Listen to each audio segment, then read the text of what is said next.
Hello, my name is Barbara Allen and welcome to another episode of Born to Win. Today we're going to be talking about addictions. What is addiction? Addiction is where a person engages in the use of substances or in a behaviour that, despite detrimental consequences, they continue repeatedly to pursue the behaviour. Please welcome to the show to explore addictions, Marie Williams, who is a drug and alcohol counsellor. Thank you for coming, Maria. Welcome. Marie, what are addictions? I'm sure all of us have something that we're addicted to, whether it's reading the paper or even going to the gym. What are addictions? Yeah, that's correct, Barbara. Addictions could be anything. There's a wide range of addictions. So it could be, like you said, it could be reading, it could be gaming, it could be checking our social media page, so checking Facebook, Instagram. It could be gambling, so for instance going to the bookmakers and gambling. It could be sex addiction, drugs and alcohol, addicted to cigarettes, addicted to caffeine. So there are a lot of addictions that, people can be addicted to. So it sounds in a way like more like anything you can be addicted to. That's right. Who does addictions affect? What sort of people become addicted? Everyone can be addicted, or anyone can be addicted. So it could be a child, it could be an adult, it could be an elderly, aged person. So anybody could be addicted. I kind of believe that it's part of our human nature, that we have that addiction in us.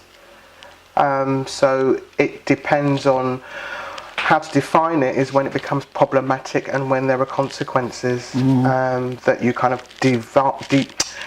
of define when addiction becomes quite detrimental. Right. Does addiction affect your behaviour? It can do. So, for instance, in terms of if somebody's addicted to something, it could be what's happening is that they become withdrawn, and they might become secretive. They might, stop communicating with their loved ones. It impacts on relationships. It could be loss of finances. It could even be loss of career. Those are some of the consequences if it becomes an actual problem, and it's something that we all need to be aware of when we're thinking about addiction, and looking at, well, actually, am I losing anything from this addiction, and are other people being impacted on as well? So it's something that we need to kind of bear in mind when defining, do we have an addiction? Does it affect male more than female? Not necessarily. I don't, from what I can gather, I don't think there's much research into whether addiction affects more male or whether it affects more female of the population. It can just affect anybody. Right. So if, for instance, you find that you are addicted, is there some sort of cure for it? Can you cure your addiction? It depends really. If you're unaware that you're actually addicted or have an addiction, then no.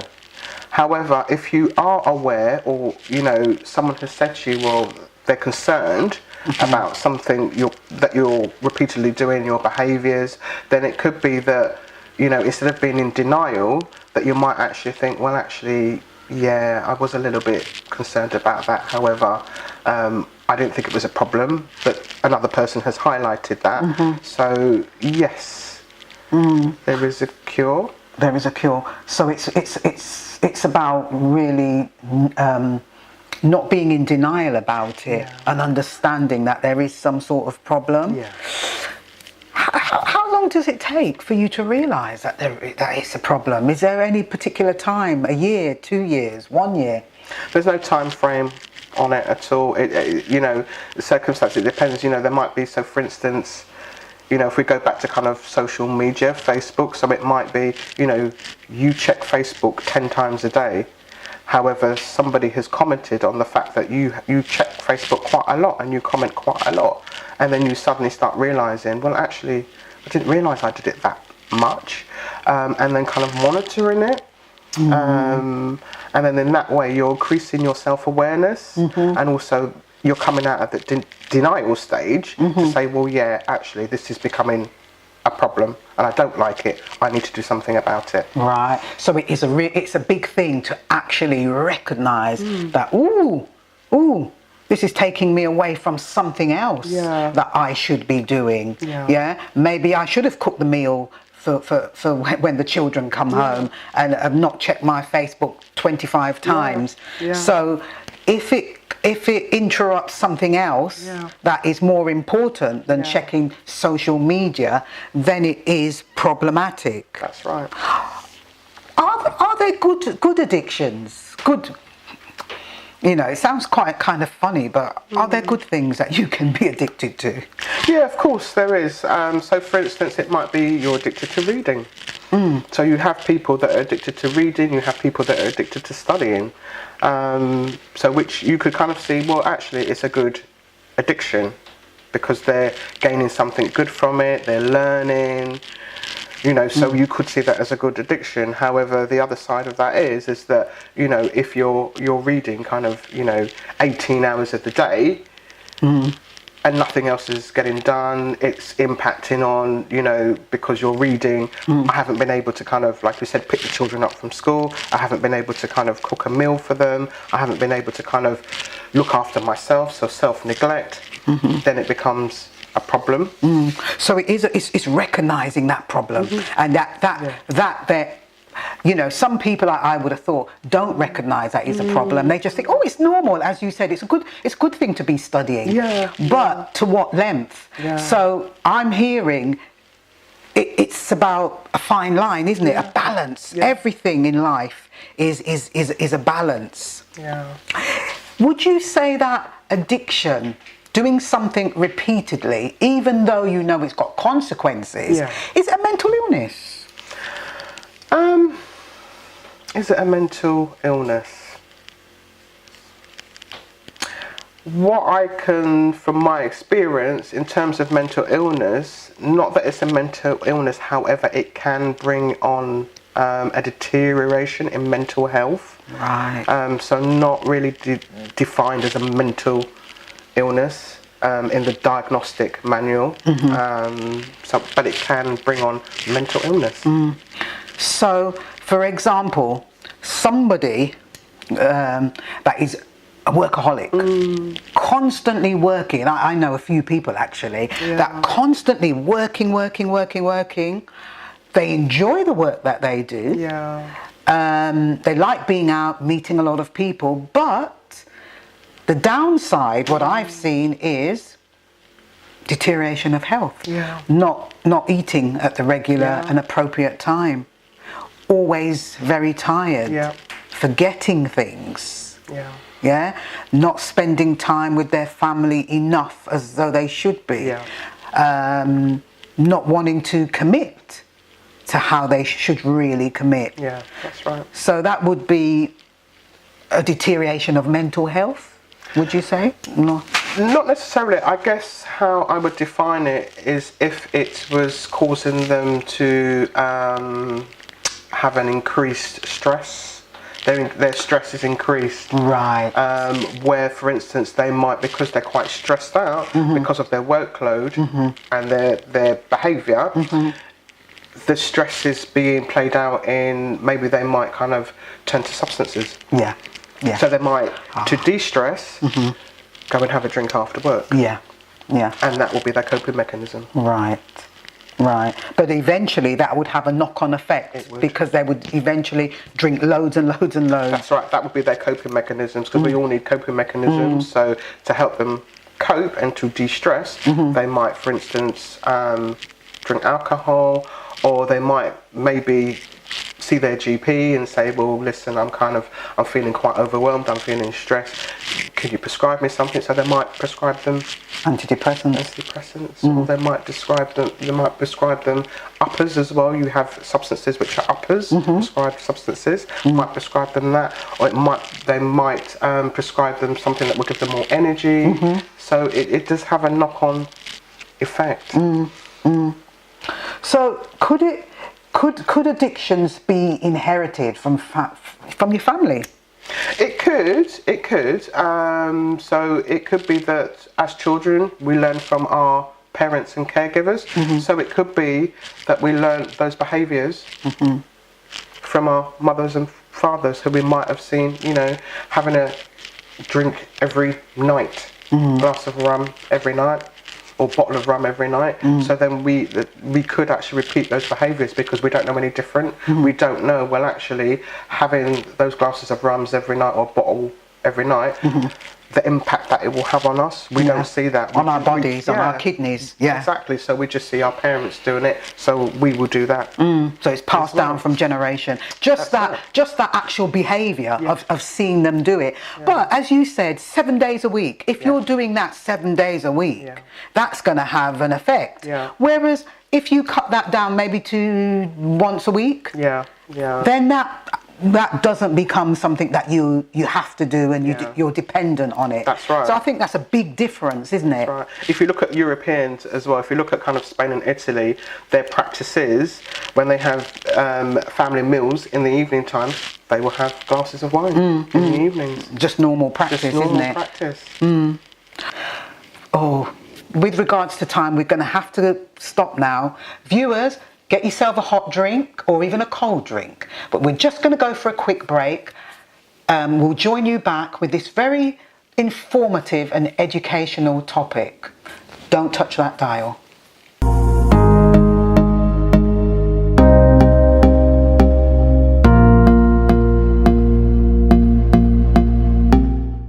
Welcome back to Born to Win. Today we're talking about addictions. Marie, why do people become addicted? Okay, there's a number of reasons why people become addicted. So it could be escapism, from whatever is going on with them. It could be boredom.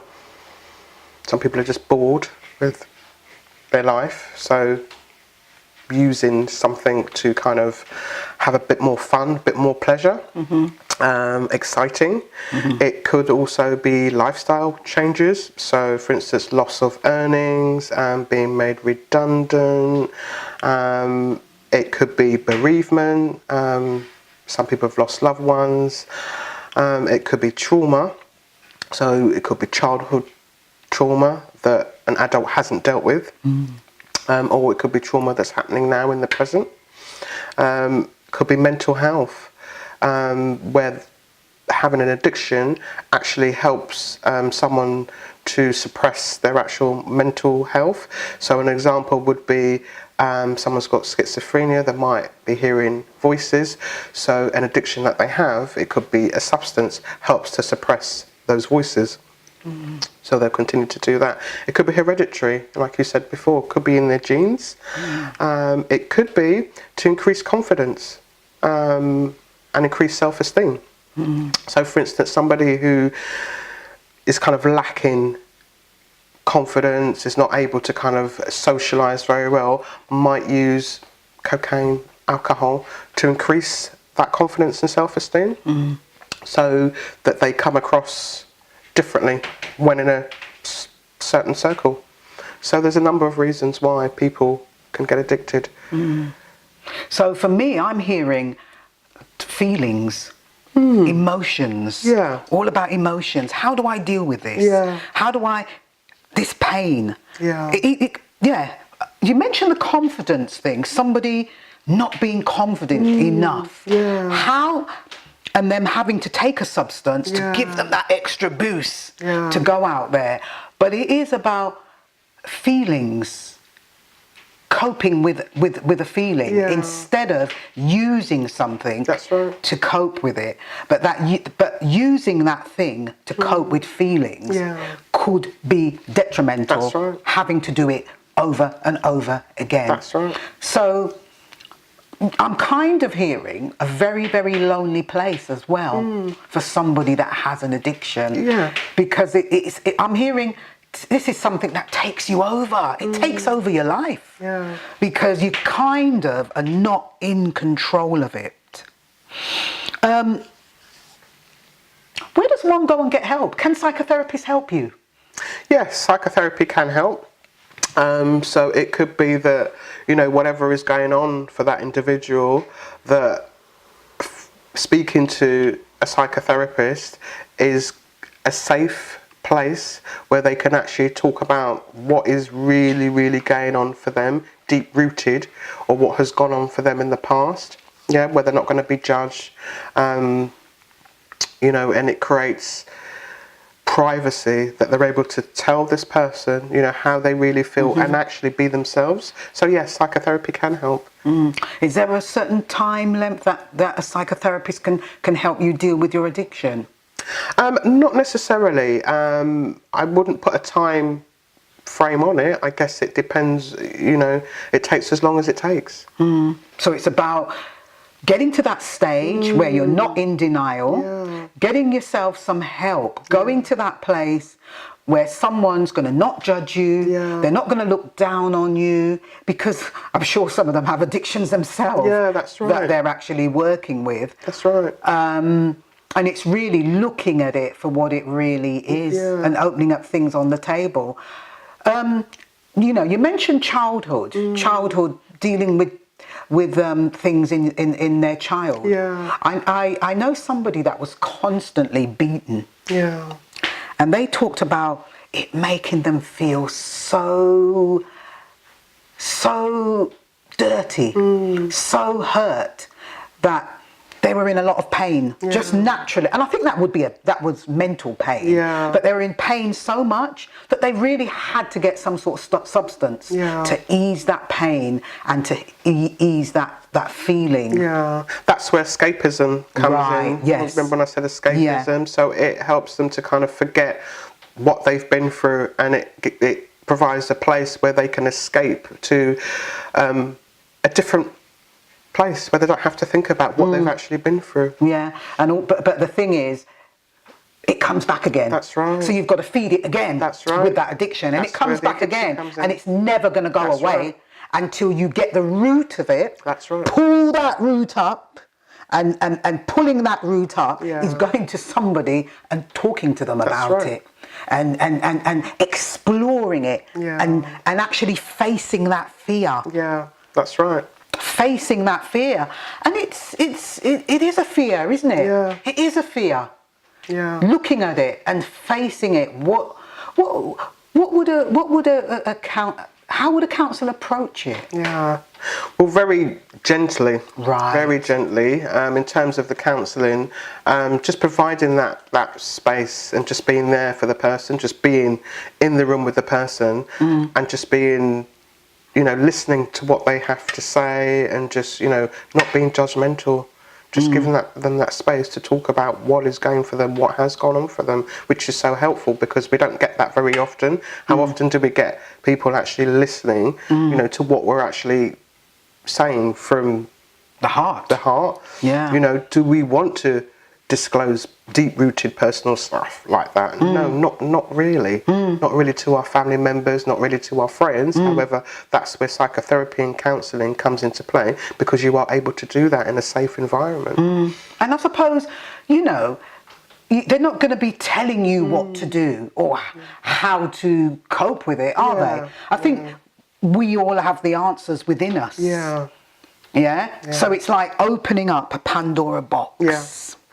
And letting it out, something that you've been holding on to so tightly. This is my problem. I can deal with this. That's right. I can cope with it. And talking to somebody else, you're letting it out. You're letting it out into the air. Yeah, that's right. It's not a secret anymore. It's being exposed. That's right. So something being exposed has lack of power on your life. Yeah. And I think also this shame. This shame thing. You mentioned that somebody without confidence, they may be feeling quite shameful about, I'm not able to speak in front of thousands of people. Okay, psychotherapy Yeah. will help you look at it. Yeah. What is your fear? Let's look at ways of how you can look at people in the audience. Yeah. So it's about different ways of working with people and opening up for them. That's right. To explore this. That's right, but it's also about them recognising that they do have a problem as well. Yeah. Because they can't really do that if they don't actually recognise themselves that they actually have a problem. So helping them work that out. Yeah, so that is a big thing when we've said previously, Yeah. the denial stage, Yeah. getting to that place where I have got a problem. Yeah. Yeah. I need help with this problem. Yeah. I cannot do it on my own. That's right. And I think when we were in the green room, we were talking about no man is an island. Yeah. Yeah. It is their Okay. decision. So it's about being quite determined Yeah. to change. Because I know a lot of people that you work with Yeah. in your centre that you mentioned a 40% rate in terms of people. They do change. Yeah. They do progress and right. move forward. But it is about recognising Yeah. that I have got a problem. That's right. You know, what signs do people show that they have got addictions? In terms of addictions, they could be secretive, and they're withdrawing from their family and friends. It could be that they're spending money on whatever addiction that they have to a point that bills are not getting paid. You know, rent's not getting paid, there's no food in their cupboards. It could be that they start to experience depression and their mental health starts to deteriorate. It could be that in terms of their physical health, depending on what addiction that they're involved in, their physical health will start to deteriorate. So it is something that you will notice with partner, children. So basically a change of behaviour. Yeah, change of behaviour, Change of behaviour. Suddenly you can't get hold of your partner because their phone is switched off. Whereas before you could get hold of your partner, you can't get hold of them now. Why can't you get hold of them? So it's something to to be mindful of, isn't it? Yeah. Change of behaviour, children staying up in the room all the time. I suppose teenagers tend to want to be in their bedroom, but it's about maybe calling them down, asking questions, telling them to get involved with the family, maybe, you all going up there in the bedroom with them and doing, watching TV, whatever. Yeah, But it's yeah. about engaging them That's right, yeah. and not taking it for granted. That's right, and this is where the support comes in. It's very prevalent, the support with family, because it is about constantly kind of, even just checking in with them. Oh, are you okay? Just checking in with them, make sure everything's all right. And also when it comes to children, to be even more mindful, because children's brains, they're developing. Right. So they're quite easily influenced. So I'm talking about kind of gaming or social media, where they can kind of get addicted quite quickly because their brains are still developing, so they're learning things faster. So they, children in particular, it's quite important to kind of be aware of those signs.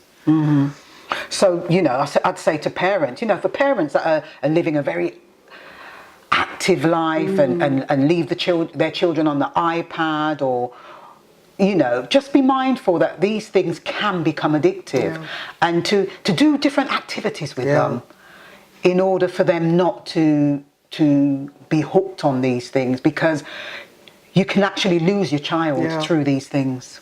So, this is something to really, take a head of and be on top of your game with being aware of what your child is doing.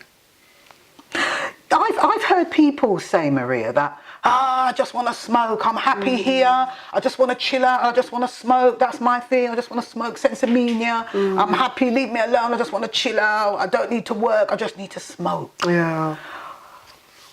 Are people happy with their addictions? I guess some people are. They are happy.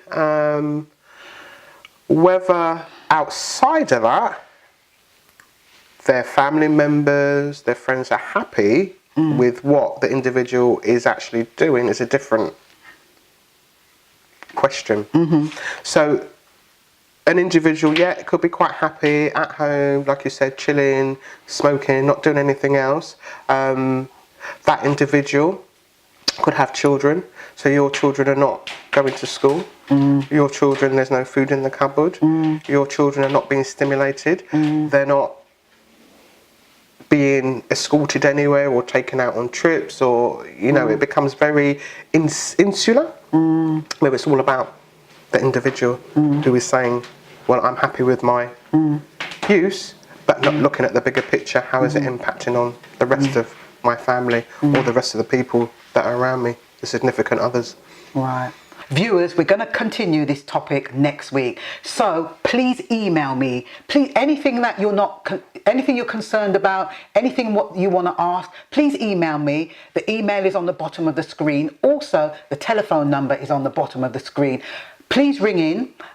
Counsellors are here to help you with addictions or anything you've heard in previous programs. 2 Timothy 1:7 says, God has not given us a spirit of fear, but a spirit of love and a sound mind. So if you're living with addiction, it's a lonely place. It's also a fearful place. God doesn't want us to live this way. He wants us to be conquerors. He wants us to be more than a conqueror. And addictions will allow you to shut yourself in a box and not be able to go to your full attention. So God has not given us a spirit of fear. My name is Barbara Allen, and thank you for watching Born to Win.